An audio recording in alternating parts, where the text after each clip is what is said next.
Wala ka, Manila na ba ni? Ayaw ka balong Tagalog. Ang Tagalog sa Malibang, kalibangin na ba ko? Bahala na ni. Ayo. Sir, pwede mong tana? Ano po yun? Asa dapit dire inyong kalibangan. Libangan ka mo?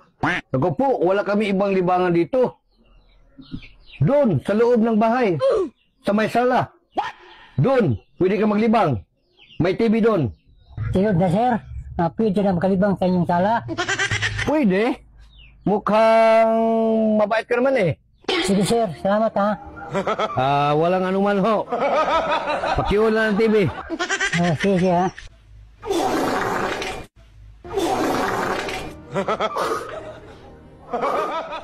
Ay, chick ng Manila ba? Pwede malibang sa sala. Matanawang ba sa TV? Kumain na kayo? Hala ka! Sino ka? Di na ni sino ka dong, kain na ni.